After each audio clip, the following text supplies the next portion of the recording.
Selamat siang, salam sejahtera bagi kita semua. Perkenalkan, nama saya Sondang Yuliana Baru Butar-Butar dengan NPM 2413045023 akan menjawab pertanyaan pada ujian tengah semester mata kuliah Teori Musik 2 dengan dosen pengampu mata kuliah Dr. Rian Hidayatullah MPD.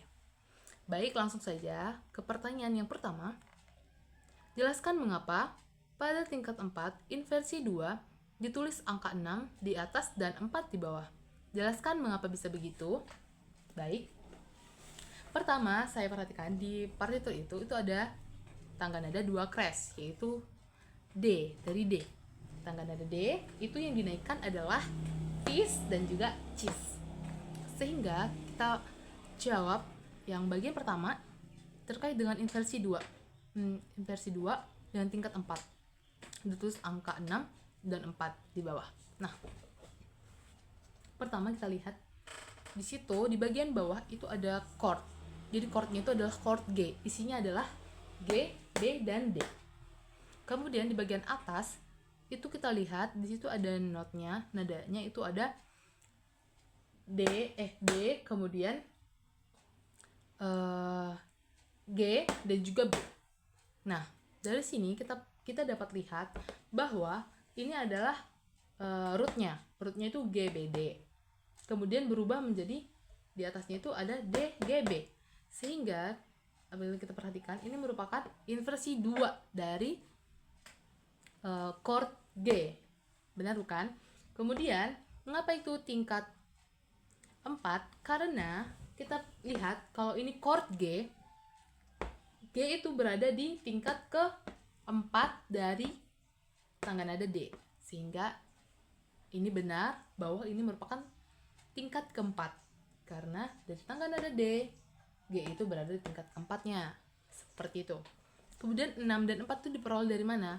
Diperoleh dari, kita lihat isi dari chord G tadi.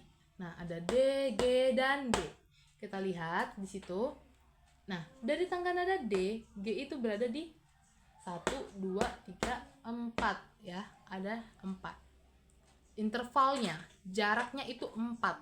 Kemudian B tadi 1, 2, 3, 4, 5, 6. Jaraknya 6. Oleh karena itu, untuk penulisannya itu, mengapa itu 6 dan 4? Karena dari situ 4 itu adalah dari jarak D ke G, interval D ke G, dan juga 6 itu dari interval D ke B. Seperti itu. Baik, untuk pertanyaan yang selanjutnya itu ada uraikan secara rinci yang Anda ketahui, gunakan logika Anda.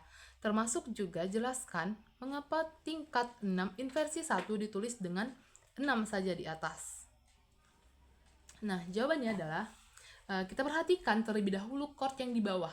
Chord di bawah itu ada chord B, B minor ya. Kita lihat isinya ada B, D, fis. Ya, dari tangga nada D tadi yang dinaikkan adalah fis, jadi isinya adalah B, D, fis, seperti itu, B minor.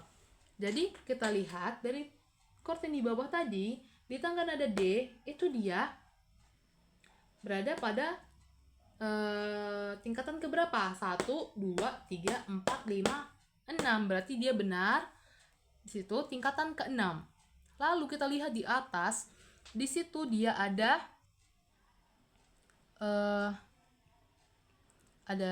nada B, kemudian ada nada fis dan B lagi.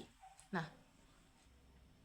mengapa penulisan di inversi 1, tingkat 6 inversi 1 ini dia tulis hanya 6 saja? Karena dalam penulisan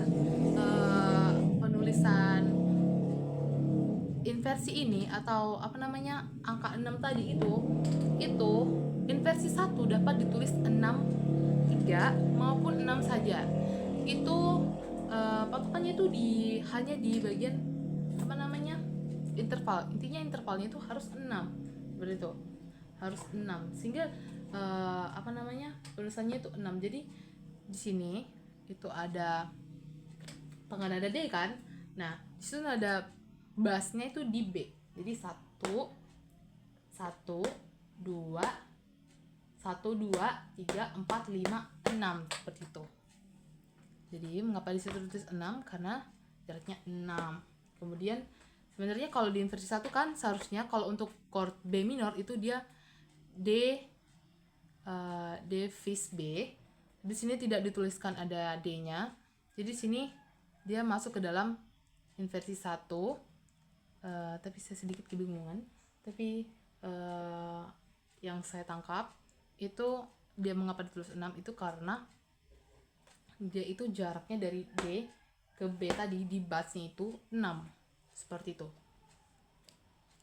Nah, untuk baik selanjutnya berikutnya juga tingkat 2 ditulis dengan 2 di atas.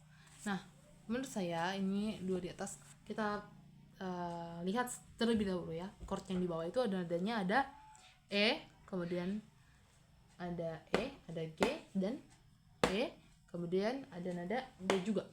Nah, di sini kita lihat dari tangga nada D, E itu berada di tingkat kedua dari tangga nada D, sehingga benar di situ 2. Jadi sini chord E minor berarti kan. E minor isinya itu ada E, kemudian ada G dan juga B. Nah, kita lihat di atasnya itu dia nadanya ada E, B dan juga G. Nah, mengapa penulisannya itu 2 di atas? Karena menurut saya dia sudah melewati oktav yang dia tidak dalam satu oktav lagi, melainkan sudah ke oktav yang selanjutnya untuk G dan B-nya. Jadi seperti ini.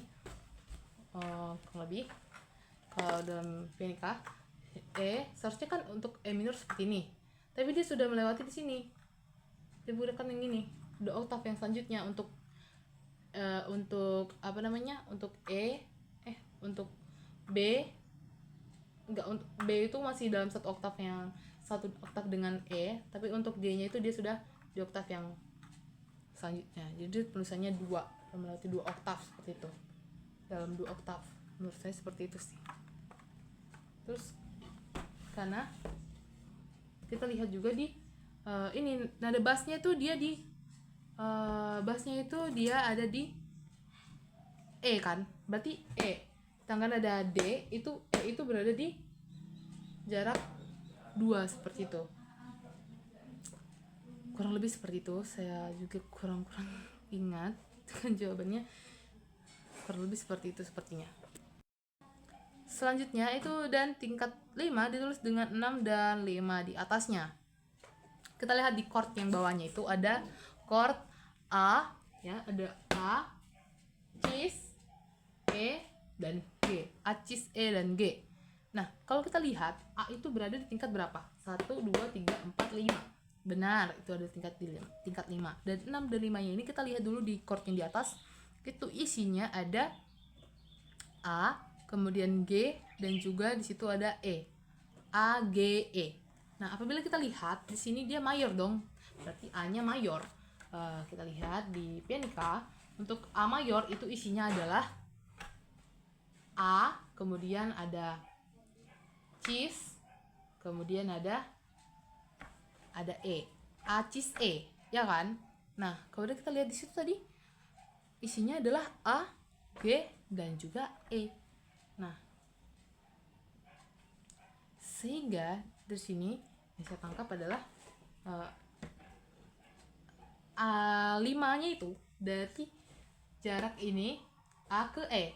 Jadi 1, 2, 3, 4, 5. Kemudian untuk jarak yang 6 ini dia itu dari kurang tahu juga sih. Sepertinya 5 itu dia itu dari ini 2, 3, 4, 5. Sepertinya antara itu saya juga bingung, saya belum tahu Pak, jujur saya tidak mengerti di bagian 6, 5 ini. Tapi yang saya tahu pas itu dia terkait dengan interval. Saya masih sedikit bingung, tapi untuk yang bagian bawahnya itu terkait dengan itu tingkat berapa sudah paham. Dan situ ada chordnya. Seperti itu. Sekian untuk jawaban nomor 1. Saya rasa cukup untuk jawaban nomor 1.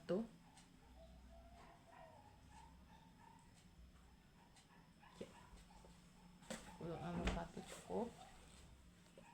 Selanjutnya itu soal nomor 2. Dalam teori musik ada istilah enharmonis atau not yang sama tapi penulisannya berbeda. Jelaskan apa maksudnya dan mengapa harus dibedakan. Misal dalam tangga nada G, susunannya G, A, B, C, D, fis, dan G lagi. Kenapa fis ditulis fis bukan ges? Jelaskan maksudnya. Jadi enharmonis itu adalah istilah, benar, sini not yang sama tapi penulisannya berbeda. Jadi enharmonis itu dia not yang tinggi nadanya itu sama, ya, tinggi nadanya itu sama, tapi penyebutannya atau penamaannya itu berbeda, ya, seperti itu. Baik, jadi contohnya seperti ini untuk enharmonis ya. Jadi enharmonis itu contohnya di nada bass nih, ya, di nada bass itu jika dibunyikan seperti ini, seperti itu ya. Nah, jadi bass ini enharmonis juga dengan C-ses. Kenapa? Karena ini kan C turun setengah jadi ces, turun setengah lagi jadi C-ses. Kemudian juga enharmonis juga dia dengan ice. Ini A naik setengah jadi ice.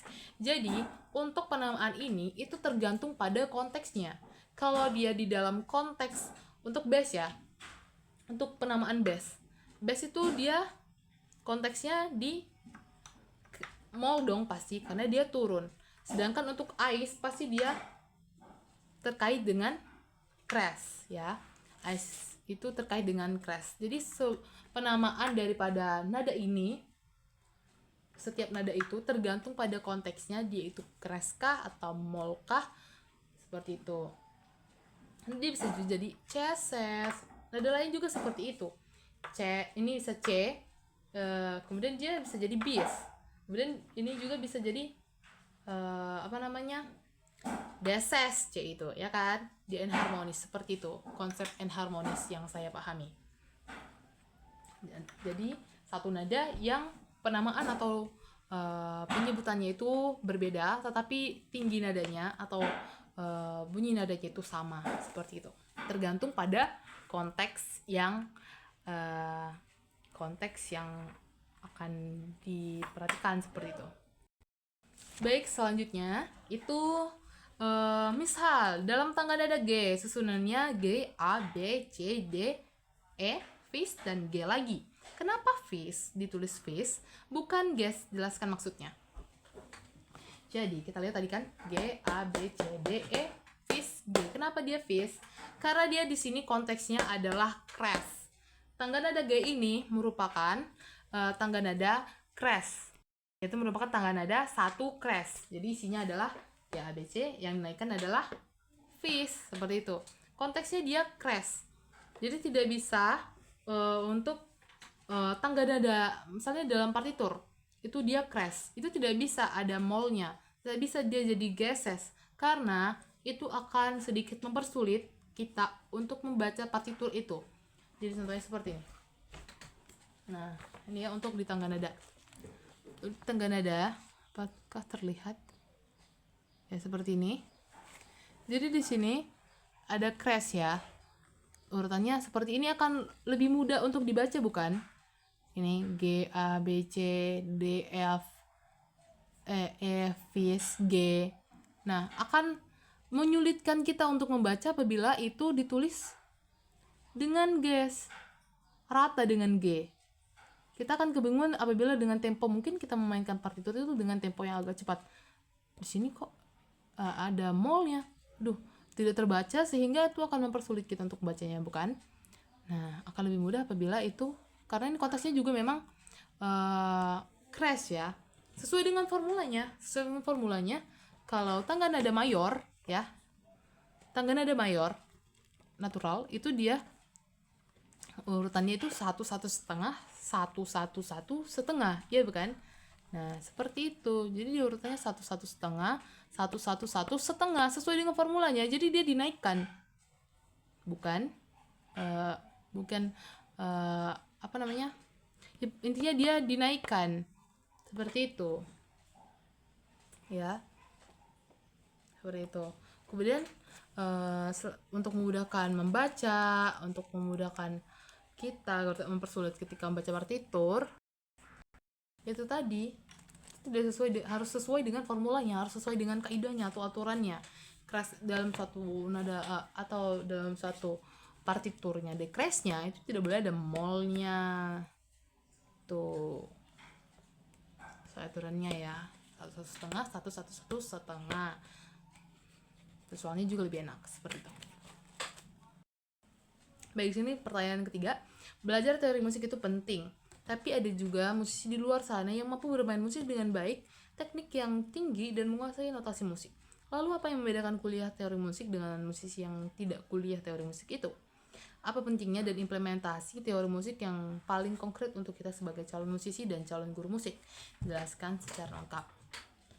Menurut saya, perbedaan kita dengan musisi yang di luar itu adalah kita dalam mempelajari teori musik, kuliah teori musik itu kita tidak hanya memahami bagaimana caranya bunyi ini, bunyi chord ini, tidak, tapi kita sudah mendalami chord itu, pembentukan chord itu seperti apa. Kemudian dalamnya kita belajar banyak.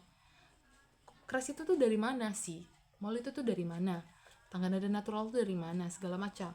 Jadi di dalam pembelajaran kuliah teori musik itu mungkin mereka yang musisi luar kan nggak dapatkan itu. Mereka tidak tahu ini nih jaraknya sekian tuh mereka tidak tahu, tidak mengerti. Tapi kita mengerti di sini dalam kuliah teori musik ini. Mungkin mereka hanya tahu bunyi C diminis itu kayak gini, C half dim itu seperti ini gitu kan, C9 itu seperti ini, major 7 itu seperti ini gitu. Tapi mereka tidak tahu awal mula terbentuknya itu dari mana, formulanya itu seperti apa. Mungkin mereka belum tahu, nggak mengerti.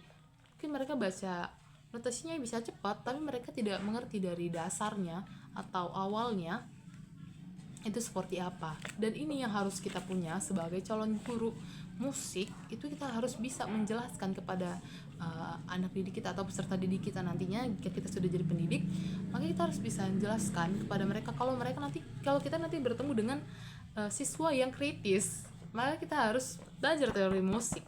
Belajar teori musik itu memang sangat penting untuk akademisi atau mahasiswa musik ya. Itu karena teori musik itu juga yang mendasari untuk kita dapat berkreasi atau membuat lagu seperti itu ya. Kita harus mengerti teori musik terlebih dahulu, dan itu dapatkan di kuliah teori musik yang mungkin musisi lain ya nggak dapatkan itu seperti itu ya. Sebagai musisi mau menjadi musisi maupun jadi guru harus paham teori musik. Itu akan lebih bagus dibanding kita jadi musisi di luar tidak paham teori musik. Ya seperti itu, mainnya cepat tapi tidak mengerti itu asal mulai dari mana. Benar kan ya. Sekian dari saya untuk jawaban ujian tengah semester. Saya mohon maaf apabila ada kesalahan kata atau kesalahan sikap saya ketika saya menjawab ujian tengah semester ini. Saya ucapkan terima kasih. Selamat siang.